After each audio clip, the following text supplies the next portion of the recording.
So then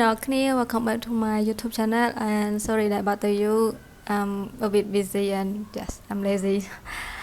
Who care about that? I'm just here to help you guys how to create interior design mood board. ខ្ញុំនឹងបង្ហាញអ្នកគ្នាពី step by step ក្នុងការធ្វើវាយើងនឹងធ្វើវាពី mood board ដែលអត់មានភាពរៀបរយបែបនេះទៅជា mood board ដែលមានភាពរៀបរយហើយនឹង look aesthetic តោះកុំឲ្យខាត់ពេលយូរទៅមើលទាំងអស់គ្នា Let's go Step 1 you Canva យើងបង្កើតกระดาษថ្មីនៅក្នុង Photoshop ចឹងនៅពេលដែលអ្នកទាំងអស់គ្នាបើក Photoshop ទៅវានឹងឃើញបែបនេះហើយយើងយក new file វានឹងចេញ new document ឲ្យយើងដើម្បីបង្កើត new canvas សម្រាប់ new canvas size អ្នកទាំងអស់គ្នាអាចយកជាกระดาษ A4 ផ្ដេកក៏បានឬក៏18គុណនឹង1920ក៏បានដែរចូលមកដល់ step ទី2 furniture គ្រឿងសង្ហារឹមដែលយើងត្រូវដាក់ចូលនៅក្នុង mood board យើងហ្នឹងថាមានអីគេខ្លះចឹងណាចឹងអ្នកទាំងអស់គ្នាទៅរករូបភាពដែលយើងទុកនៅក្នុង file មួយរូបភាពទាំងអស់ហ្នឹងអ្នកទាំងអស់គ្នាអាច research នៅក្នុង Pinterest ឬក៏ Google នៅណាក៏បានដែរដែលអ្នកទាំងអស់គ្នាគិតថាជា inspiration ជារូប furniture ដែលចង់ដាក់នៅក្នុង mood board របស់យើងពេលយើងយករូបភាពនឹងបានហើយយើងដាក់ចូលនៅក្នុង file មួយទៅស្រួលទៅរករូបភាពអស់ហ្នឹងអញ្ចឹងណាអញ្ចឹងរូបភាពដំបូងដែលខ្ញុំទាញចូលគឺរូបភាព inspiration សម្រាប់ mood board នេះខ្ញុំចង់ឲ្យ background ហ្នឹងវាមានពណ៌ខ្លះអញ្ចឹងអ្នកទាំងអស់គ្នាអាស្រ័យលើអ្នកទាំងអស់គ្នាបើចង់ឲ្យ background មានពណ៌ឬក៏ចង់ទុកវាជាពណ៌សអញ្ចឹងក៏បានដែរអញ្ចឹង mood board របស់យើងក៏អាស្រ័យទៅលើរូបភាព inspiration ដែលយើងត្រូវ follow តាមដែរ inspiration របស់ខ្ញុំហ្នឹងវាមាន background អញ្ចឹងខ្ញុំត្រូវឆក់ពណ៌ណាដែលរាងសាជាងគេយកមកធ្វើជា background នៃ mood board របស់ខ្ញុំអញ្ចឹងបើអ្នកទាំងអស់គ្នាធ្វើតាម style បែបនេះដែរអញ្ចឹងយើងបង្កើត background វាទៅយើងចុច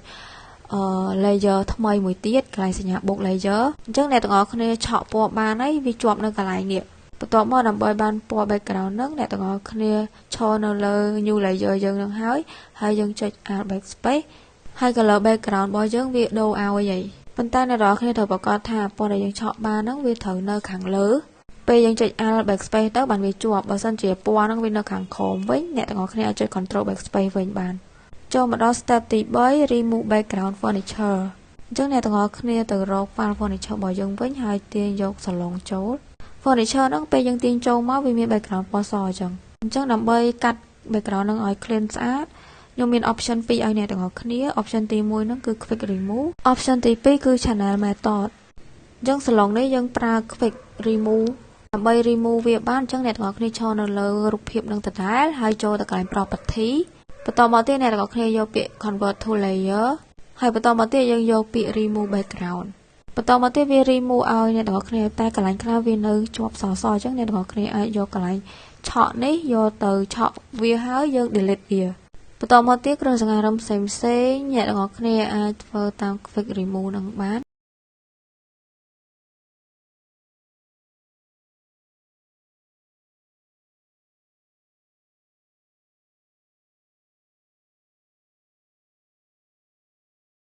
តែ quick remove នេះវាមិនមែនកាត់បានគ្រប់រូបភាពទេណាអ្នកទាំងអស់គ្នារូបភាពគ្រឿងសង្ហារឹមខ្លះវាមានពណ៌សវា blend ជាមួយនឹង background ណាអញ្ចឹងវាកាត់ដោយទៀតដោយ pattern line មួយនេះវាកាត់អត់ស្អាតឲ្យអ្នកទាំងអស់គ្នាអញ្ចឹងខ្ញុំប្រើវិធីសាស្ត្រមួយទៀតវិធីសាស្ត្រនេះខ្ញុំមិនដឹងដាក់ឈ្មោះអីទេហៅវា channel method ហ្មងទៅអញ្ចឹងដើម្បី edit វាយើងត្រូវបើកវាតែឯងបានហើយអញ្ចឹងយើងចូលកន្លែង property ទៅយើងយកកន្លែង edit content បន្ទាប់មកយើងប្រើ lasso tool ដើម្បីក្របវាខ្លះហើយចុច control J ហើយបន្ទាប់មកយើងចូលកន្លែង channel ហើយយកកន្លែង blue ហើយទាញចូលកន្លែង copy blue នេះមួយទៀតណាបន្ទាប់មកទៀតអ្នកទាំងអស់គ្នាចូលទៅកន្លែង image ហើយយក adjustment ហើយបន្ទាប់មកយក level ហើយយើងទាញវាឲ្យអា subject របស់យើងនឹងឡើងពណ៌ខ្មៅដុតបន្ទាប់មកទៀតអ្នកទាំងអស់គ្នាចូលទៅកន្លែង select ហើយយកពាក្យ color rank ហើយយើងដូរ select ហ្នឹងទៅជា shadow វិញណាបន្តមកទៀតអ្នកនរគ្នាសេរីមិនឲ្យកន្លែង fuzziness ហើយនឹង rank ហ្នឹងឲ្យឃើញអា subject របស់យើងហ្នឹងវាឡើងឃើញពណ៌ស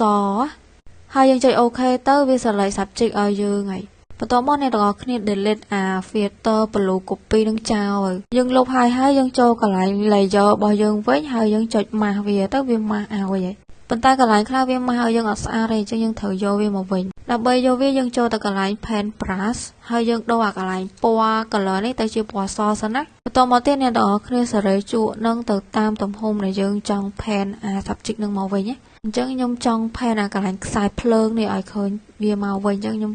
ព្រមប្រាស់នឹងឲ្យរៀងទូចតិចពេលដែលយើងសេរីវាបានស្អាតហើយអ្នកទាំងអស់គ្នាចុច ចុច right click ហើយយក convert to smart object កុំឲ្យរូបភាពរបស់យើងវាបែកអូខេបន្តមកទៀតយើងកាត់ background បានស្អាតអស់ហើយ furniture យើងអីហ្នឹង step ទី4 making carpet បង្កើតព្រំយើងទាញរូបភាព carpet យើងចូលមកប៉ុន្តែ carpet នេះវាមានជាប់ background សនៅគៀនអញ្ចឹងយើងយកកន្លែង selection ហ្នឹងយើង select ទៅកន្លែង carpet យើងបានហើយបន្តមកអ្នកទាំងអស់គ្នាចុចកន្លែង mask វាទៅ carpet របស់យើងវាមានកន្លែងធំពេកអញ្ចឹងបើសិនជាយើងចង់ធ្វើឲ្យមើលទៅដូចមែនតែនយើងព្រម carpet ហ្នឹងរៀងឃើញកន្លែងទូចបន្តិចទៅបីឲ្យ carpet នឹងវាឃើញលាតវែងជាងមុនអញ្ចឹងយើង copy វាមួយទៀតដើម្បី copy វាចុច alt ហើយយើង drag វាយើង click វាឲ្យជាប់ទៅយើងទាញវាចេញមកវាបាន copy ឲ្យហើយកន្លែង carpet យើងវាអត់ត្រូវគ្នាទេអញ្ចឹងយើងត្រូវ flip វាអញ្ចឹងយើងចុច right click ហើយយក flip horizontal បន្ទាប់ពីយើងបាន copy carpet នឹងចេញមកក្រៅបាន2ហើយយើងត្រូវមើល texture ពីរហ្នឹងឲ្យវាក្លាយទៅជា texture តែមួយចូលគ្នារបៀប select អ្នកទាំងអស់គ្នា click ទៅលើ layer ទាំងពីរហ្នឹងបន្តមកទៀតយើងចុច right click ទៅលើ layer ទាំងពីររបស់យើងហ្នឹងហើយយើងរកពាក្យ merge layer ហើយយើង click ទៅលើ merge layer ហ្នឹងទៅវានឹងក្លាយទៅជា texture តែមួយហើយតែយើងត្រូវ convert វាទៅ smart object សិនដើម្បីឲ្យ texture ហ្នឹងវាអត់បែកព្រាលអញ្ចឹងអ្នកទាំងអស់គ្នាចុច right click ម្ដងទៀតហើយយើងយកពាក្យ convert to smart object ឥឡូវយើងបាន carpet យើងជា texture តែមួយហើយប៉ុន្តែតម្រង់វាវែងហើយ texture វារៀងធំអញ្ចឹងយើងត្រូវបង្កើត carpet ហ្នឹងឲ្យឃើញ texture ទូចជាងមុនអញ្ចឹងយើង copy carpet ហ្នឹងចេញមកមួយទៀតមកបន្ទាប់មកយើងផ្គុំវាម្ដងទៀតឲ្យឃើញ texture ហ្នឹងវាមានសាច់ព្រំតែមួយពេលដែលសាច់ texture ហ្នឹងវាជ្រះគ្នាអ្នកទាំងអស់គ្នាគ្រាន់តែចុច right click ហើយរកពាក្យ flip horizontal ឬក៏ vertical ធ្វើម៉េចឲ្យ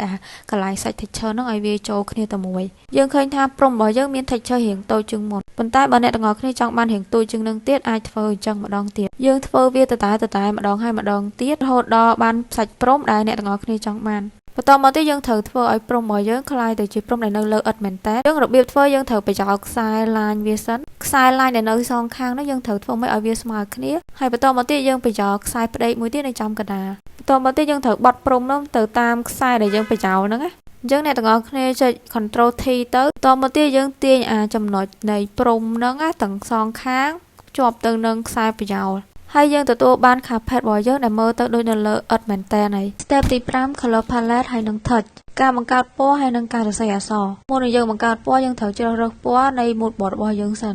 ការជ្រើសរើសពណ៌យើងអាចមើលទៅលើសម្ភារៈហើយនឹងគ្រឿងសង្ហារឹមដែលយើងដាក់នៅក្នុង mood board របស់យើងដូចជាពណ៌សាឡុងពណ៌ឈើពណ៌ព្រំអីជាដើមពណ៌ទាំងអស់ហ្នឹងវា represent mood នៃបន្ទប់របស់យើងរបៀបបង្កើតពណ៌អ្នកទាំងអស់គ្នាចូលទៅកន្លែង color picker ទៅតមកទៀតអ្នកទាំងអស់គ្នាចូលទៅឆក់ពណ៌នៃ material របស់យើងឧទាហរណ៍ខ្ញុំយកពណ៌សាឡុងហើយខ្ញុំឆក់ទៅលើសាឡុងនេះ color ហ្នឹងវាជាប់ហើយអញ្ចឹងយើងអាចបង្កើតពណ៌វិញបានដោយអ្នកទាំងអស់គ្នាយកកន្លែង rectangle tool បន្ទាប់មកយើងទាញបែបនេះដើម្បីបង្កើតពណ៌ប៉ុន្តែវាចេញពណ៌អញ្ចឹងអ្នកទាំងអស់គ្នាចូលទៅកន្លែង property ទៅហើយអូទៅក្រោមទៅបិទកន្លែងពណ៌ stroke យើងដូរទៅបើកន្លែងពណ៌ fill វិញហើយ color យើងវាចេញមកហើយយើងបានពណ៌មួយហើយយើងត្រូវបង្កើតពណ៌ផ្សេងទៀតយើងមានទម្រង់ពណ៌ស្រេចហើយអញ្ចឹងអ្នកទាំងអស់គ្នាគ្រាន់តែ copy វាចេញមកពី3ទៀតមកដើម្បី copy វាអ្នកទាំងអស់គ្នាចុច Ctrl J ក៏បានឬក៏ចុច Ctrl ឲ្យជាប់ហើយទាញវាចេញពីoriginal របស់វាមកមួយទៀតហ្នឹងក៏បានដែរហើយយើងធ្វើរបៀបដដែលដូចពណ៌ទី1អញ្ចឹង color palette ហ្នឹងអាស្រ័យទៅលើអ្នកទាំងអស់គ្នាចង់បានប៉ុន្មានពណ៌ select យកទៅតាមពណ៌ដែលខ្លួនឯងចង់ចាក់ទៅហើយយើងធ្វើវាដដែលរហូតដល់គ្រប់ពណ៌ដែលយើងចង់បានពេលដែលយើងបង្កើតពណ៌បានគ្រប់អស់ហើយយើងត្រូវ link layer វាធ្វើអញ្ចឹងដើម្បីឲ្យ color palette របស់យើងនឹងវាជាប់គ្នាទៅពេលដែលយើងចង់សេរីវាទាញទៅស្ដាំទៅឆ្វេងវាអត់រាយប៉ាយទេរបៀប link layer យើងគ្រាន់តែ select ទៅលើ layer ពណ៌របស់យើងមានប៉ុន្មានយើង select វាទាំងអស់មកបន្តមកទៀតអ្នកនរគ្នាចុច right click ទៅលើ layer ណាមួយទៅហើយយើងជ្រើសយកពាក្យ merge layer បន្តមកទៀតយើងដាក់វានៅក្នុង group មួយហើយដាក់ឈ្មោះវា color palette មកដល់ការសរសេរអក្សរវិញដើម្បីសរសេរអក្សរយើងយកកន្លែង tool អក្សរ T នេះតមកយើងคลิกមួយទៅលើกระดาษរបស់យើងហើយយើងសរសេរអក្សរបានហើយ Step ទី6 create background ដើម្បីបង្កើត background អ្នកទាំងអស់គ្នាត្រូវជ្រើសរកពណ៌មួយដើម្បីបង្កើតវាសិនអញ្ចឹងខ្ញុំយកពណ៌ background មួយនេះដែលវាជាប់នៅលើកន្លែង color picker បន្ទាប់មកយើងយក rectangle tool ហើយយើងទាញវាជា rectangle ដែលមានផ្ទាំងធំមួយពេលយើងបង្កើតហើយហ្នឹងវាជាផ្ទាំងមួយធំបាំងទៅលើ material របស់យើងអស់លេងអញ្ចឹងយើងទៅមើលកន្លែង layer របស់យើងយកកន្លែង layer rectangle របស់យើងហ្នឹងទាញវាចុះទៅក្រោមពេលយើងទាញវាចុះទៅក្រោមទៅmaterial furniture របស់យើងវាលេចឡើងចេញមកវិញ ហើយចុងក្រោយបើសិនជាអ្នកទាំងអស់គ្នាចង់លេង style mood board របស់យើងអាចបន្ថែម texture ពីលើដើម្បីឲ្យមើលទៅ look aesthetic អញ្ចឹងអ្នកទាំងអស់គ្នាគ្រាន់តែទៅរក texture กระดาษឬក៏ texture អីក៏បានដែលអ្នកទាំងអស់គ្នាស្រឡាញ់យើងទាញ texture នឹងចូលទៅ texture របស់ខ្ញុំនេះទាញចូលមកវារៀងតូចអញ្ចឹងខ្ញុំត្រូវបង្កើតវាឲ្យធំពេញផ្ទាំង mood board របស់ខ្ញុំពេលដែលខ្ញុំបង្កើតវាហើយខ្ញុំទាញ layer នឹងទៅក្រោយប៉ុន្តែនៅលើអា background របស់ខ្ញុំនឹងឯងបន្តមកទៀតខ្ញុំឆេងអាកន្លែង normal នេះទៅជា multiply ហើយខ្ញុំសេរី opacity វាឲ្យរៀងស្រាលជាងនឹងបន្តិចកុំឲ្យវាដិតពេក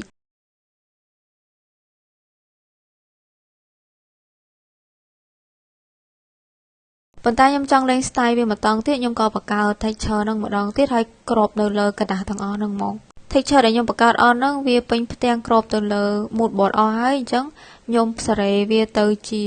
multiply វិញដើម្បីឲ្យវាជាប់ texture ហ្នឹង